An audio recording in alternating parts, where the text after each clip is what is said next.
We thank the group promoting the World Anti-imperialist platform for organizing this new international meeting and for having organized it right in Washington, the center of the US industrial military financial complex.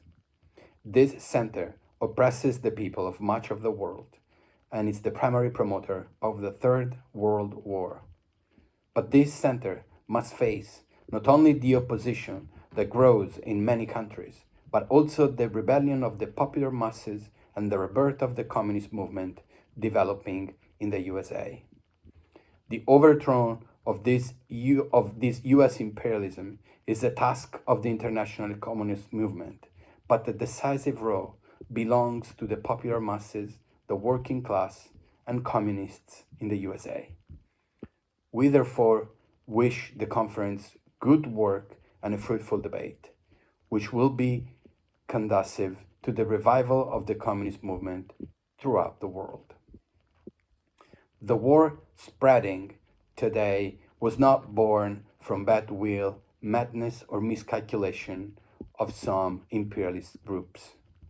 War is the ultimate solution to which the imperialist bourgeoisie resorts in order to deal with the general crisis of capitalism, a crisis that stems from the absolute overproduction of capital. On a global level, and considering all productive sectors, the accumulated capital is so vast that if capitalists used all of it in their companies to produce commodities, they would extract a smaller mass of surplus value, a smaller mass of profit. Today, in imperialist countries, because of this, only a small part of the total capital is still used to produce and circulate commodities. We estimate that only around 7%, and possibly much less, of the entire world capital is today invested into the production of commodities. The rest is used in the form of financial or speculative capital.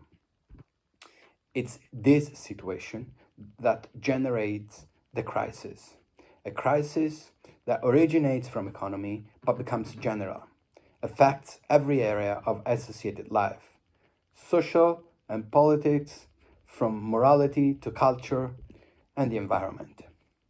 Marx, in The Capital in the third book, had foreseen this phenomenon, but only to a certain extent, because in his time it hadn't yet happened empirically, being this phenomenon characteristic of the imperialist epoch. In this context, every capitalist tries to increase at all cost the part of the total capital that they own, making use as much as they can of state competition. Hence, war.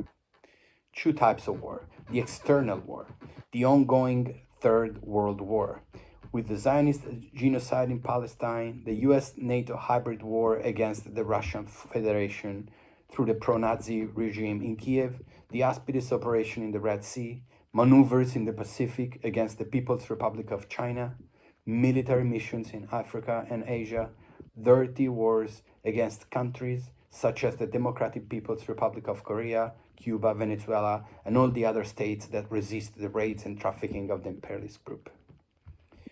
The other type of war is the internal war, an undeclared war of extermination against the popular masses, which even in the richer countries causes thousands of deaths every year at work due to medical malpractice, victims of the environmental crisis and pollution, victims of drugs and alcohol abuse, poverty, and the spreading of material and moral degradation.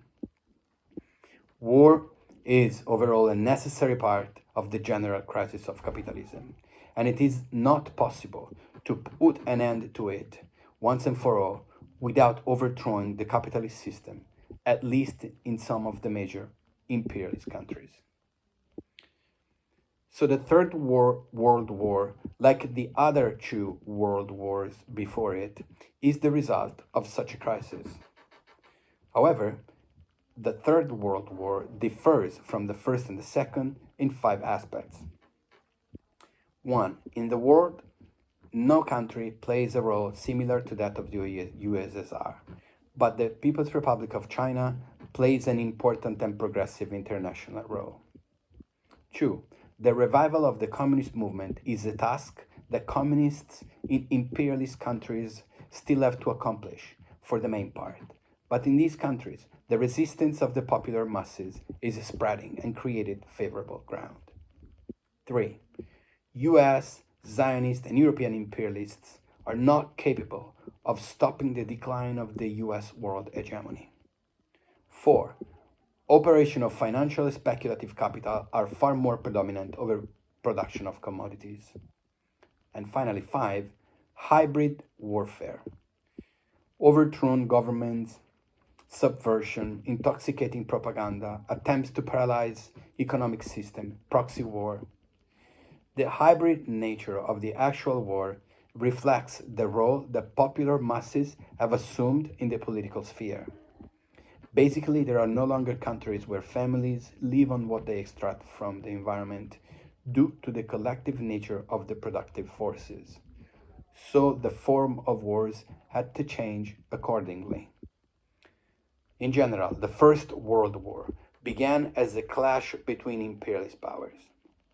A clash that the bourgeoisie suddenly had to stop because of the victory of the October Revolution and the risk that the red contagion would spread. However, they were unable to stop it. They were unable to strangle the Bolshevik baby in its crib, as Churchill happened to say. The Second World War began as a war of imperialist groups and states against the USSR. It was an aggression against the USSR, mainly. But the communist movement, throughout the USSR diplomatic action, and thanks to the action of the Communist International, even in imperialist countries, made it become a war against fascist states, an anti-fascist front. As a result, at the end of the Second World War, the socialist camp included a third of humanity. The Third World War is therefore taking place in a context where, for more than 100 years, two paths have been colliding.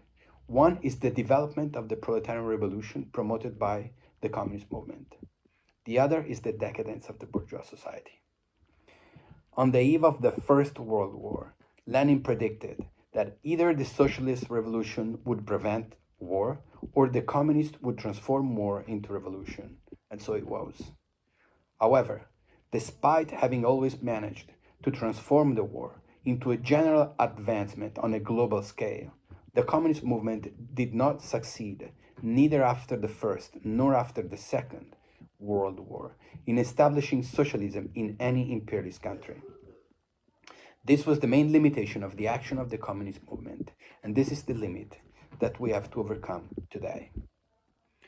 The task of the Italian communists is first of all, therefore, to mobilize every sector of the population to end our country's participation in the US NATO war against the Russian Federation, the Zionist genocide, and the maneuvers in the Pacific.